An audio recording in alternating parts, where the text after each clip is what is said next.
इस सुरक्षा में भारी चूक हुई है। इसकी उच्च स्तरीय जांच होनी चाहिए, दोषियों के खिलाफ कार्रवाई होनी चाहिए। इन लोगों को जो उपद्रवी हैं, उत्पाती हैं, मैं तो इन्हें आतंकवादी की श्रेणी में रखना चाहूँगा। सरकार को इस पूरी साजिश का पर्दाफाश करना चाहिए। संसद एक मंदिर है, लोकतंत्र का मंदिर है। इस लोकतंत्र के मंदिर पर हमला हुआ। चुनाव हारने की समीक्षा वो पदाधिकारी कर रहे हैं जिनकी वजह से हम चुनाव हारे। सनातन का विरोध और जातिवाद की राजनीति देश ने स्वीकार नहीं की। जातीय जनगणना को इस कदर ऊपर उठाया गया कि जैसे दुनिया में सिर्फ एक ही समस्या है, जातीय जनगणना। तो नरेंद्र मोदी जी के सामने कोई ताकतवर, कोई पॉपुलर फेस देना पड़ेगा। हिंदुओं के वोट को तरस जाएगी समाजवादी पार्टी, और ये बड़ा। कल दिल्ली के संसद भवन में जिस प्रकार से पूरा घटनाक्रम हुआ, उसको लेकर आप क्या कहेंगे, क्या प्रतिक्रिया है आपकी? इस सुरक्षा में भारी चूक हुई है। इसकी उच्च स्तरीय जांच होनी चाहिए, दोषियों के खिलाफ कार्रवाई होनी चाहिए।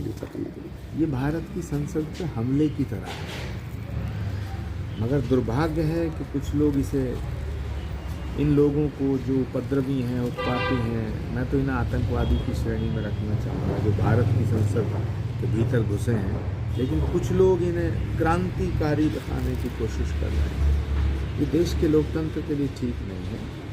सरकार को इस पूरी साजिश का पर्दाफाश करना चाहिए, और तमाम विपक्ष के नेताओं से मैं अपील करूंगा कि ये संसद एक मंदिर है, लोकतंत्र का मंदिर है। इस लोकतंत्र के मंदिर पर हमला हुआ है, इसको जस्टिफाइड करने की कोशिश करना है। नरेंद्र मोदी जी की लोकप्रियता और विश्वसनीयता और हमारी पार्टी के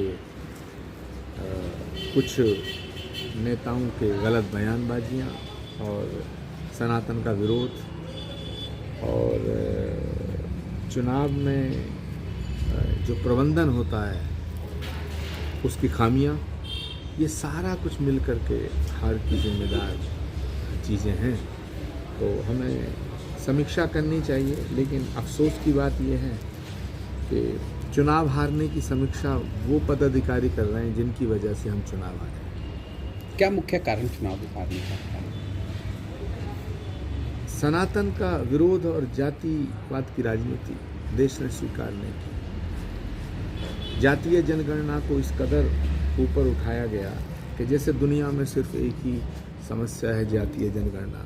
तो जातीय जनगणना का जो मैसेज देश में गया वो ऐसा गया कि जैसे हम कांग्रेस जातिवाद की राजनीति करना शुरू कर दी है, जबकि कांग्रेस जातिवादी पार्टी नहीं है।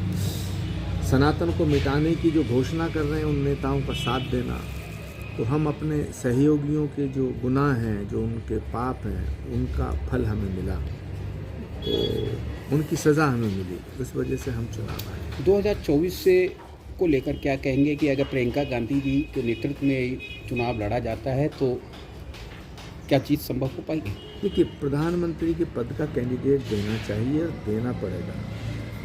बिना दूल्हे के बारात नहीं चलती है, ना अच्छी लगती है। तो नरेंद्र मोदी जी के सामने कोई ताकतवर, कोई पॉपुलर फेस देना पड़ेगा, और उसमें हमारे पास दो ही फेस हैं, या तो राहुल गांधी जी या प्रियंका गांधी जी।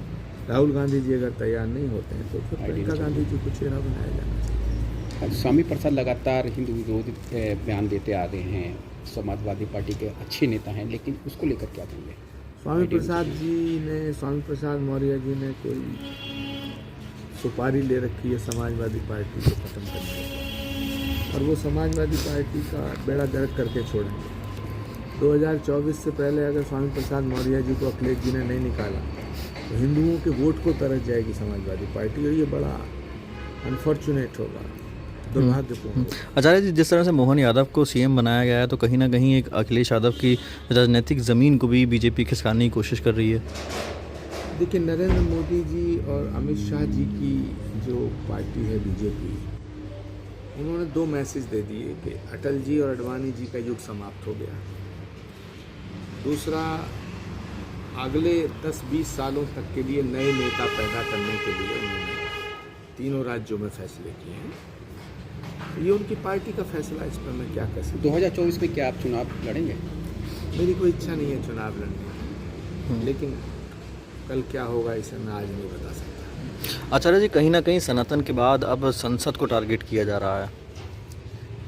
संसद लोकतंत्र का मंदिर है, उस पर हमला करना देश पे हमला करने जैसा है।